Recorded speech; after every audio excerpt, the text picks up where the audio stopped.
And that is another trading day in the books. It was a big red day in the markets. NASDAQ is down, I think 1.2% right about now. And it was a small green day for us. Gotta love day trading. The big problem was though, our lead gapper just did not perform whatsoever. And then our runner-up gapper just totally didn't move at all. And then throughout the day, a lot of small cap stocks with light volume started to run, which was pretty exciting. At least it was good fun to watch it. But with the fact that all these stocks had dollar volume under 10 million kind of put me a little bit on edge. I never really felt super comfortable trading any one of them. Although there definitely was a few good opportunities to make some really, really nice profits. One of the small cap stocks, TOCA, that we were watching ran up over 80%. So definitely huge potential. But somehow for me, it felt like all the opportunities were over before they began. They were just really, really quick. So you had to really jump on them to take advantage of the moves. So in this video, we're going to review those opportunities. We're going to cover my little trade with BXRX, and then it's weekend,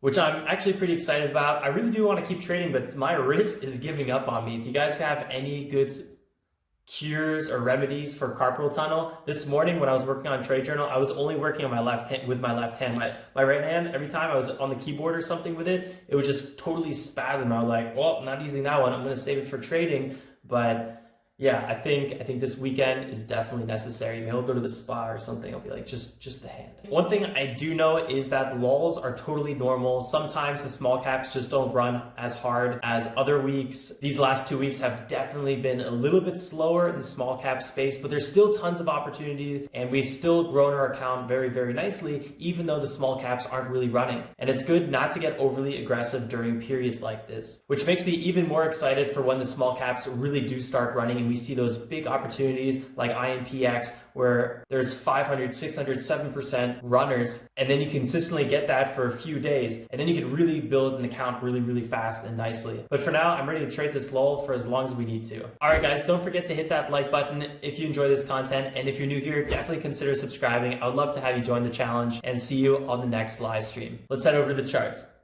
All right, guys, so here you have it. This is our lead gapper, BXRX. You know, everything was looking good for this one. It did pull back near the second half of pre-market around 8 to 9:30. The pullback was kind of aggressive, and that kind of put me a little bit on edge. Made me feel like there was going to be a continuation of that pullback before we maybe saw some bigger support around this big $9 area. But everything was looking good.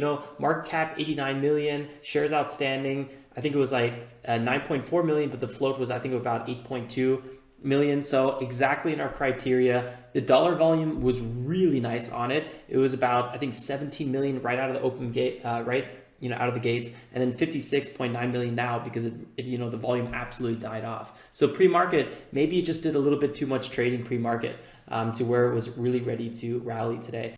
Yeah, we just did not really see this one move. Long-term chart, what I really liked about this one is the fact that it was a bit new. We didn't have any resistance above. So if this thing broke higher, if we broke $11 today, which was I think roughly near the pre-market high, 11.67 today, there was a good chance this would just keep on running. Let me just go ahead and identify this kind of 11.5 area. Yeah, I think that's going to be good to know for maybe Monday if we trade this again. So yeah, pre-market, we ran all the way up here to 11.5, but then just kind of kept pulling back. And I was thinking, there might be a good chance we have a retest or something like that. I definitely thought that around $9 we would see some big support, and that's what happened. We had our first little small entry here at $9. This was a little bit weird what happened. So I had my limit order here at 9.21. We got a partial fill, and we had a nice little bounce, but this bounce was pretty weak. So if I got a full fill, I probably would have ended up getting out of the trade, or I would have held it through this little pullback here because the pull wasn't really that strong. So it was about 1.6% bounce, and then we pulled back again 3%. So I would have not got stopped out of this trade, but still it was a little bit weak. And then this trade, it could have been 5%. So this move was pretty nice. Down here, I wasn't really nervous because it was a small entry, and it was about a fourth of what I wanted for a full allocation.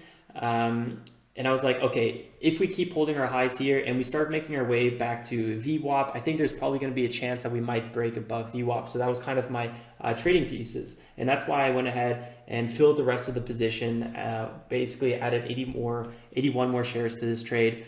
So we had our full 110 share size. And, it kind of worked. This area was really slow. We busted up here, had a nice little breakout, 3%. I was up 6% on this. And then I was like, okay, if I did not have a position right now, I would be waiting for a 1 minute pullback, which we got, and I would be waiting for a break higher, which we got as well. And the volume was pretty decent. It just wasn't really, long lived, and instantly we had a quick pullback. And this is when I knew, okay, this doesn't look really good. I gave it one more chance, didn't work, and then I just got out on the next bounce. So we landed, 3.4% profit, give or take. We had about $1,000 position size. So, whatever. It wasn't really the most interesting trade, but it was fairly risk averse because we were back to this big support area, big FDA approval on BXRX. Everything was looking good. It just, the momentum was not there. And maybe it's because the markets were down a little bit. NASDAQ is still down about 1.17%. It was down at like 1.3 or 1.4% today. Right out of the gates, everything was red. So I don't know. It looked like it was going to be a little bit slower of a day. Our second lead gapper, DPW, really just froze around $2. I was kind of expecting maybe we would hold this high around $2, maybe dip below $2, which we did several times.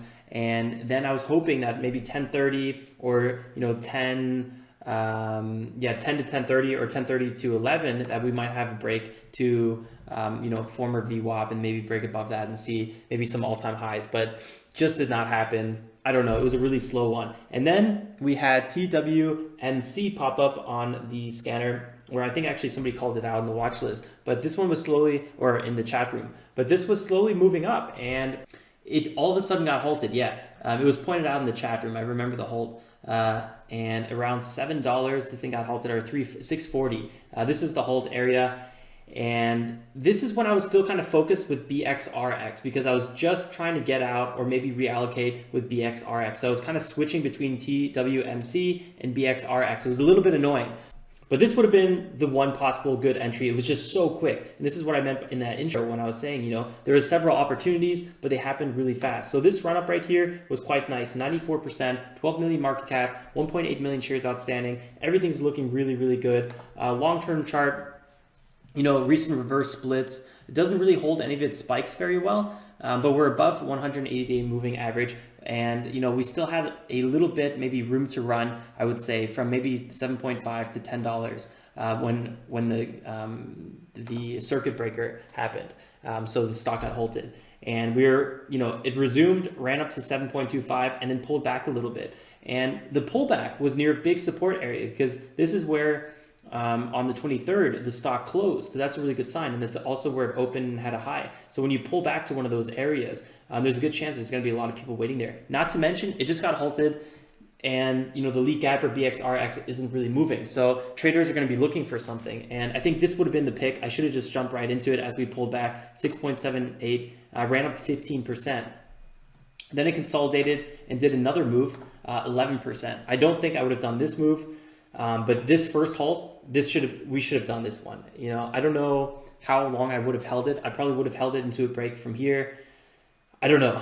It's tough to say what would have happened, but we probably could have scored 5, 10, 15% on this one really, really quick. So it's a little annoying that we did miss this one. So this is the time. Another one was on our scanner, CLDX, moving up really, really nicely. Again, 49 million market cap, 16 million shares outstanding, nice smaller cap, recent reverse split, pretty rough long-term chart, but it had these gap down areas. Sometimes it has these really, really strong rallies. We're above the 180-day moving average. We're running into some resistance area, but this thing could really, really go. This is the one I was also looking at, and I was kind of excited to trade CLDX. Again, I was totally distracted with BXRX, and what I wanted to trade with this one is this 1 minute pullback we had here. Where was it? I think it was this one. I have to think about that quickly. So I'm pretty sure it was this one, getting close to $3. And we had a nice little 1 minute pullback. We spiked up one more time here. And what I wanted to trade this, breaking to the upside here. I thought that, okay, maybe this is just the beginning of this run. And this run, wasn't that big. It was only about 32% run. So a little bit slower move. But after we missed this breakout and then we, missed this one, I was thinking, okay, 15-minute EMA coming in here, and if we don't crash here, buying back on the way up would have been the ticket. So maybe a little trade here. It just wasn't really the biggest mover, so I guess we didn't really miss that much, but I felt like there was good opportunity on CLDX, and I was kind of checking it all day. One thing I do want to point out though is check out here on the dollar volume. CLDX only at 18 million, and that's already, we're already at 12 p.m. Eastern Standard Time. So we're at noon. That's pretty late in the day for this only to have $18 million volume. TOCA as well. We're going to talk about that in a second. Only at 23 million. TWMC, which we just talked about, $27 million volume. So all of these stocks that we're looking at, all these little runners that are kind of popping up on our chart, just aren't really that exciting. BXRX was really the one with all the volume. It just was not moving, which was a little bit weird. So yeah, let's talk about TWMC. Wait, we were talking about TWMC. What I was thinking about was TOCA. See, it's a little bit late in the day for me, and this is why I don't trade after 11. This one, around 10 o'clock, kind of holding its highs. It was not on my watch list though. What it was though, it was yesterday, so Thursday's runner up. It was our second best gapper the day before. So I should have put it on my watch list just because it was our second best gapper. So I think I'm going to make a note to myself and make sure to always put the 2 best gappers from the day before on our watch list just in case, and then have an alert ready to go. Let me go ahead and remove these 2 alerts. What we could have done here is after this was holding its highs here, didn't really do much, but then started moving to the upside here. This move alone was 20% move, and this whole entire move was 100% move. TOCA was definitely the stock to be trading today. We had one nice little move here, pulled back, and then just ripped one more time, 30%, and then again here, one pullback, and then absolute rip. And I remember this one, we were watching it, whoops, let me quickly zoom in. We were watching it right here, and again, I was distracted with BXRX, and I said, okay, if we have a 1 minute pullback and maybe 2 minute pullback, but then we start moving higher again, I want to get in. So I could have done this trade. I was just distracted. And by the time I was watching it, the stock was already here, and I was like, I don't know. I should have just got in because it still ran up 10%. I mean, if we bought down here, it would have been even better, 20%. But still, this one's really, really nice. Let's see here, 39 million market cap, 23 million shares outstanding. Long-term chart, also really rough, but recent gap down. The tough part about this one is it didn't really have any news today, but yesterday it had the news. Okay, so this is the news I was looking for, is this merger agreement. And anytime there's, a large contract winner or a merger, or when 2 big companies work together, that small cap usually absolutely rips. So TOCA was the big gapper yesterday. I should have been a little bit more vigilant on that fact alone, especially because yesterday's move wasn't really that strong, but it had huge volume. So today maybe would have been that kind of the day it filled in the gap. So it's a little painful to watch how we missed this one. Was such a nice move to the upside. I was thinking about maybe trying to buy some of these pullbacks, but it was getting a little bit late in the live stream. But this is the one I was just kind of, all my attention was to. So again, TOCA would have been the trade of the day. Buying any of these bull flags would have been the ticket, especially the first one or the second one. So a little bit upsetting. I missed these, but again, everything had tiny volume, and it was just a slow day overall. So what are you gonna do? All right, guys, thanks for tuning in. I hope you enjoyed. If you haven't done so already, don't forget to hit the like button. If you're new here, definitely consider subscribing. I would love to have you join the channel. I'll see you guys then first thing on Monday. Till then, stay safe and make some awesome trades. Have a good weekend, guys. Ciao, ciao.